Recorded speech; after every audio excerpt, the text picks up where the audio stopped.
Bismillahirrahmanirrahim. Assalamualaikum warahmatullahi wabarakatuh.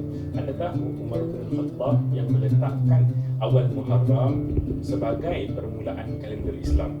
Jadi kalau kita tengok tentang awal Muharram ini, ia adalah signifikan dengan hijrah Rasul sallallahu alaihi wasallam. Kalau kita tengok hijrah Rasul sallallahu alaihi wasallam, Rasulullah sallallahu alaihi wasallam sendiri mempunyai banyak tantangan dan cabaran dan dugaan pada masa itu.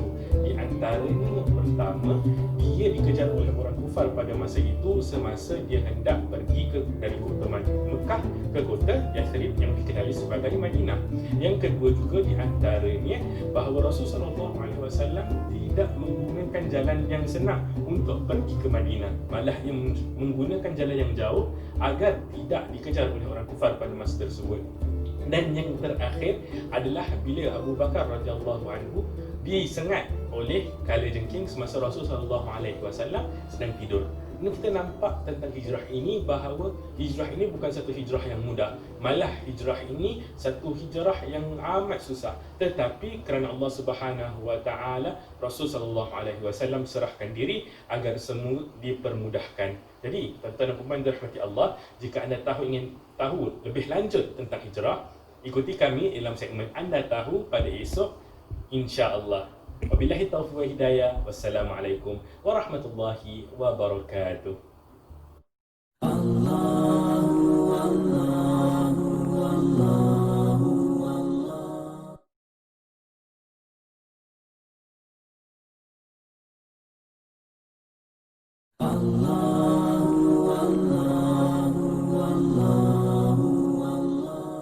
Assalamualaikum warahmatullahi wabarakatuh. Anda tahu bahawa insya-Allah esok kita akan melangkah masuk ke bulan baru, iaitu bulan Muharram. Jika kita melihat dari kalender Masihi, ia bermula daripada bulan Januari dan berakhir dengan bulan Disember. Manakala kalau kita ikut daripada kalender Hijriah pula, iaitu bulan-bulan Islam, ia bermula dengan bulan Muharram dan diakhiri dengan bulan Zulhijjah. Apakah yang dimaksudkan dengan hijrah? Atau apakah iaitu makna hijrah itu sendiri? Hijrah membawa maksud pindah atau berpindah. Okey, kalau kita memahami sejarah Rasulullah sallallahu alaihi wasallam, di mana Rasulullah dan sahabat berpindah atau berhijrah daripada Mekah ke Madinah untuk memperluaskan lagi ajaran Islam. Kalau kita dapat hubung kaitkan berkenaan dengan hijrah Rasulullah dengan konteks hari ini, kita dapat memahami bahawa perubahan atau pindahan mindset yang lama kita ubah kepada mindset yang baru. Sekiranya tahun lalu mindset kita tertutup ataupun terlalu bersikap negatif, maka pada tahun ini kita berazam untuk mendatangkan mindset ataupun cara pemikiran yang lebih positif dan lebih terbuka.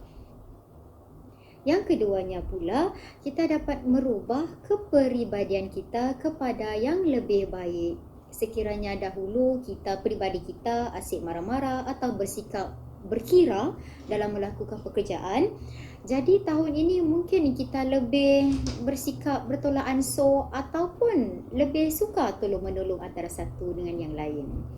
Jadi demi untuk melangkah ke bulan yang baru, apa yang boleh kita lakukan ialah kita boleh mulakan dengan bacaan doa akhir tahun, iaitu lepas solat asar, dan diikuti dengan doa awal tahun selepas solat maghrib. Jadi sama-samalah kita nantikan esok awal Muharram, dan selamat menyambut Ma'al Hijrah 1442 Hijrah kepada semua penonton di luar sana. Wabillahi taufiq wal hidayah. Wassalamualaikum warahmatullahi taala wabarakatuh.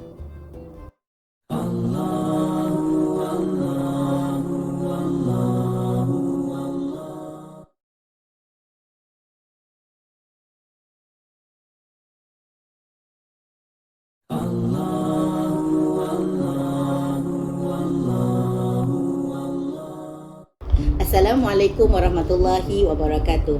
Anda tahu malam ini kita akan melangkah masuk ke bulan Muharram, iaitu kalau kita cakap pasal Muharram, ia sinonim dengan perkataan hijrah. Apakah kita dapat belajar daripada hijrah Rasulullah SAW? Apa yang saya boleh rangkapkan adalah 3 perkara. Yang pertama mengenai niat. Kalau kita niat untuk Allah Subhanahu Wa Taala, kita akan perolehi berkahnya. Tapi kalau kita niat untuk mendapatkan penghargaan dari orang lain, maka Allah akan berikan jalan itu kepada penghargaan daripada orang lain. Jadi kita kena sentiasa mentajdid niat, iaitu memperbaharui niat kita. Yang kedua mengenai ujian. Selagi hayat dikandung badan, selagi itu ujian akan datang. Selalunya ujian ini akan mematangkan kita. Selalunya orang yang beriman, dia akan, kalau dia ada sebarang ujian, dia akan sabar. Dan kalau ada penderita yang gembira, dia akan bersyukur kepada Allah Subhanahu Wa Taala. Reaksi kita penting. Kalau kita seorang yang positif, kita anggap itu adalah satu cabaran yang kita harus tempuhi. Tetapi kalau kita negatif, kita akan selalu berasa putus asa. Maka kita kena kuatkan azam untuk bersabar dan tabah untuk menghadapi ujian tersebut. Yang ketiga adalah perancangan. Perancangan itu penting, ya, walaupun hakikatnya ia adalah tertakluk kepada ketentuan Allah Subhanahu Wa Taala.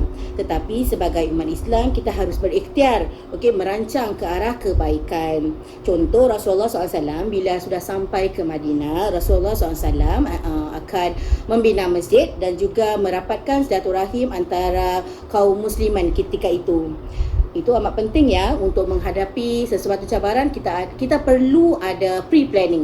Okey, untuk itu ketiga-tiga perkara ini diharapkan dapat menjadikan kita seorang peribadi muslim yang lebih baik, insya-Allah. Akhirul kalam, Assalamualaikum warahmatullahi wabarakatuh. Salam ma'al hijrah.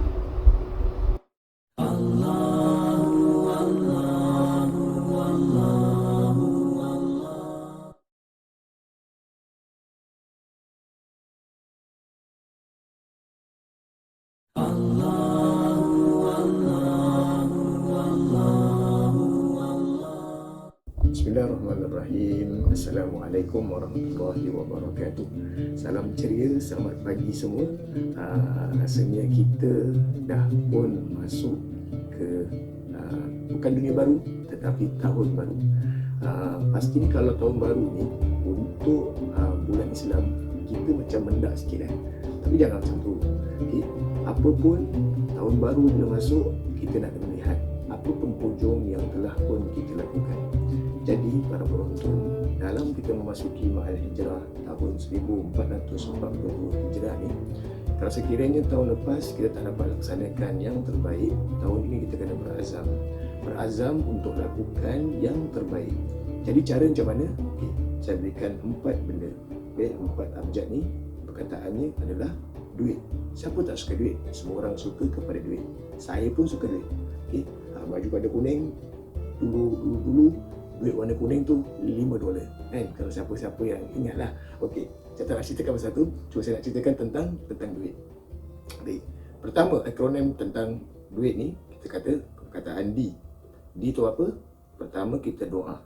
Kita minta dengan Allah Subhanahu Wa Taala. Minta dengan Allah, ya Allah, saya nak jadi yang terbaik. Jadikan saya orang yang terbaik. Ya Allah, saya nak anak yang soleh. Jadikan saya anak yang soleh. Ya Allah, saya nak jadi suami yang soleh. Jadikan saya suami yang soleh. Minta dengan Allah. Okay? Allah Maha mendengar dan Allah akan berikan petunjuk untuk kita jadi yang terbaik. Selepas perkataan di, jangan doa sahaja, tetapi kena usaha. Usaha tu penting. Kalau nak jadi baik, macam mana nak jadi baik? Kita kena kawal diri. Sentiasa ingat bahawasanya Allah Subhanahu Wa Taala sentiasa memerhatikan kita. Itu yang kedua. Doa, usaha, I itu apa? Ikhtiar. Ikhtiar tu apa? Kita usaha untuk mencapaikan perkara itu sampai kepada kita, ataupun matlamat itu sampai kepada kita. Ikhtiar. Kita buat cara tu, kita buat cara ni, kita buat cara tu, buat cara ni, sampai kita jadi baik.